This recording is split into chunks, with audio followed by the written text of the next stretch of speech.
Assalamualaikum warahmatullahi wabarakatuh. Hello everyone. My name is Resfida Yeni, and in this video I would like to discussing about what is comparative literature is. So this is the final project of comparative literature studies. So let's start.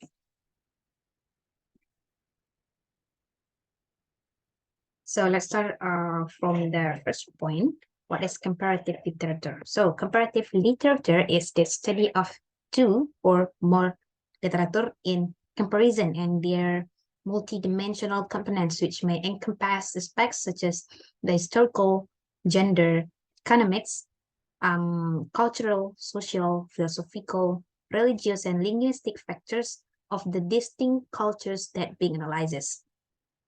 The literary words that can be used to compare, such as novel, drama, picture book, children book, prose, poetry, prose, folklore or folklore, legenda, and there's so many literary words that can be analyzed.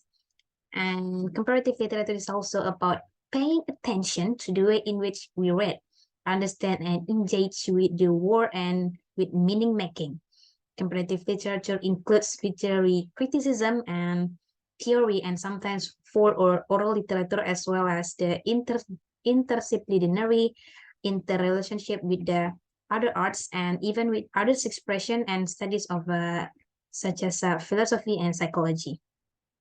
Let's move into the next point. Is the important thing to be noted with the origin of comparative literature is that the term predated its subject.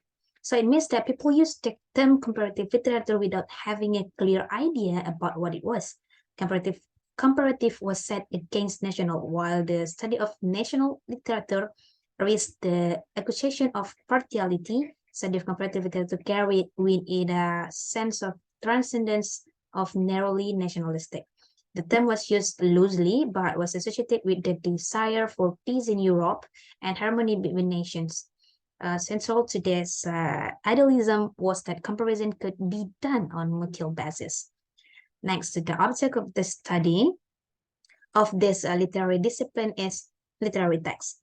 So the comparative literature focuses on literary text, as I mentioned in the comparative literature explanation. So the way these texts are approached and treated is what matters in comparative literature. As a discipline, it studies the connection, influences, relationship, and context constituting the natural network of the text. This connection already exists, and the comparatist has to explore and unveil those connections. Move to the last point, comparative method. So the comparative method is used as an attempt to understand human literary behavior by examining both texts. The writer sorted, analyzed, compared the literary words in various contexts to create meaning, convey their emotions, feelings, ideas towards the writer herself as a reader. Also, the design options are experimental versus observational and prospective versus retrospective. So talk about comparative literature. So this comparative literature mainly talk about to compare and also to contrast what is the one literary words to other literary words. So we can examine or we can analyze what the texts have talk about and what the issue, what the meaning, what kind of thing that can be analyzed in comparative or compare the both texts. So it's also include the genre, the social, the cultural, and many things that we can do to analyze what is comparative literature are. So that's all about my explanation or my discussion about what is comparative literature. Hope you enjoy it, and assalamualaikum warahmatullahi wabarakatuh.